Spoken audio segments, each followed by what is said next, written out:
too many Frankenstein movies when I was little. I didn't really care what was going on with the monster. I was just looking in the background, you know, trying to figure out what was going on back there. On another hand, you got to kind of admire them because they're totally thinking outside the box. You know, they're just flying with it and seeing where it goes.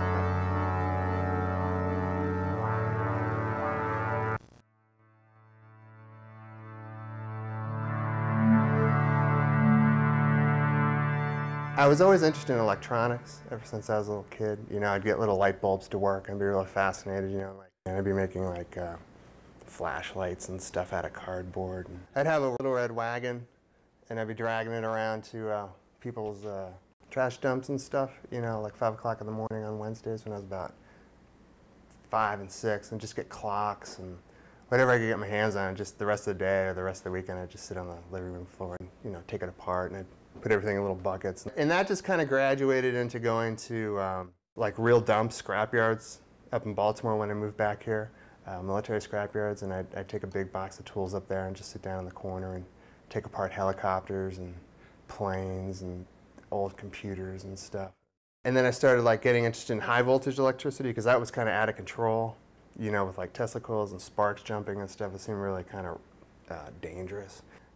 I got an old electrotherapy box that shot some pretty big sparks, and that fascinated me because, you know, you turn it on and all the metal pieces on top have high voltage going through them. You can't touch them. It smells when it's on because it's got ozone. It's making this crackling noises. It sounds like it's about to blow up, but it's meant to do that. This I got at the Georgetown flea market, and this was the first thing I got.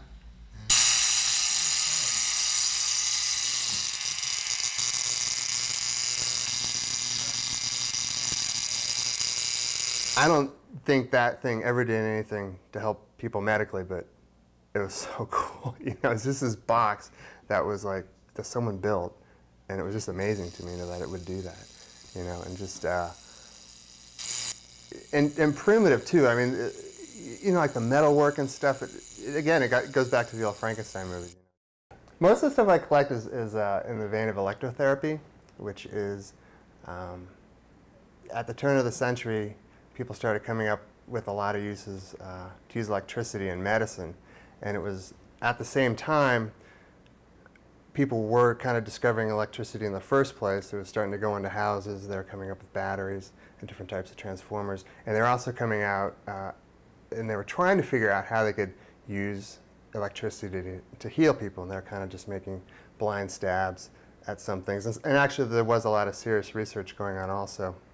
And then also, I have pure quackery stuff, which is more radionics stuff, which is stuff that people took like some scientific ideas and extrapolated them really far out to where they don't even make any sense anymore, but they use a lot of big words and they try and act like scientists, and they give the devices really interesting names that kind of sound like radios and other electronic devices, and just the crazy theories they come up with, and they try to convince people that they work, and kind of why people believe that these things work. That's what kind of interests me about the pure quackery stuff. Is you would just roll it on you, and just the fact that it's rolling, there's a little dynamo. Yeah. Give it a little shock. In general, when you're collecting medical stuff, you tend to be bidding against doctors. And doctors have a lot more money than I do.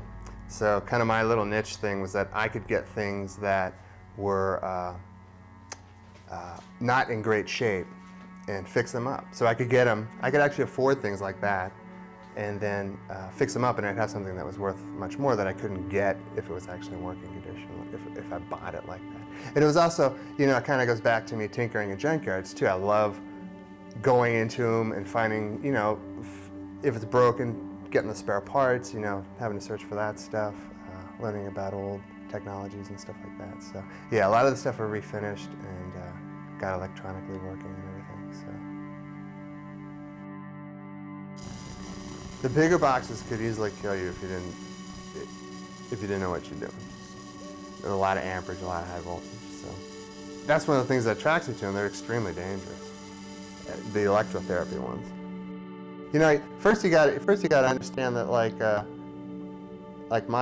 I'm much more into this stuff than most people are, and I really have to kind of I don't want to say dumb down, but like truncate it, you know, so I don't bore people, you know, and I guess you kind of have to like look at people and see if they're like getting it, you know, and if they're not, you kind of back off, you know, because like you can look at someone and if they're kind of glazing over, you can kind of say, you know, they're not getting it, I should, you know, but usually I try to like, you know, the aesthetics are something people I think can get into, you know, the way they look, and you know, also I can talk about, you know, a little bit of the history, and you know, I can like shock people. People really, that really resonates with people. I don't know if they like it, but they remember it, you know. I think there's like this maybe an innate thing in the human mind where if it's something technological, scientific, creepy looking, and they don't understand it, they automatically assume, oh, torture. Like the iconoclast and the spectrochrome, those people really focused on the paranoia of people going to the doctor and pain. With the spectrochrome, there was a big thing, no surgery, no pain, no manipulation, no blood, no cutting. It's purely through waves. You're not going to be hurt. I'm not sure what the theory was behind these, but these are from the 20s also, and basically when these were working, these would be flexible bulbs with air in them, and it would control these little pistons here, and you put them up on your eyes. And you go,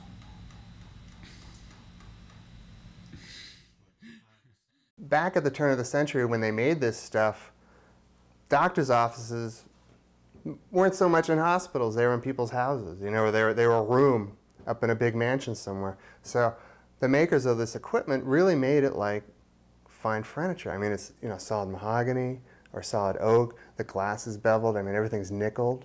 It's beautiful. I mean, it was made to look impressive. Also, it was made to look like the doctor knew what he was doing, that the doctor had spent a lot of money on this stuff. You know, it was all very showy, you know, and that's one of the things I like about it. You know, when you refinish something, you don't want to refinish a piece of junk. I mean, you want to refinish something that's really beautiful, you know, and you can bring it back to life, and that's a nice thing about this equipment also. The really nice stuff actually I think does kind of fit into a room, and it's visually interesting, and it does kind of fit with an older house. Sometimes. So then I got the nice stuff on the wall, but then all the rest of the stuff had to go, first of all, up into a room upstairs, but then I was requested to clear the room out, so then I had to take it to the basement, so it's all, you know. You know, what's the next step? You know, I don't know. You know, out there, I'm not sure, but hopefully we won't get to that on the sidewalk. Hopefully we won't get to that point. I think collecting, you know, the basis of collecting is it gets you outside. You know? It gets you doing research. It gets you learning about history. It gets you talking to people. It gets you at flea markets. So it's, you know, a good thing for shut-ins like me.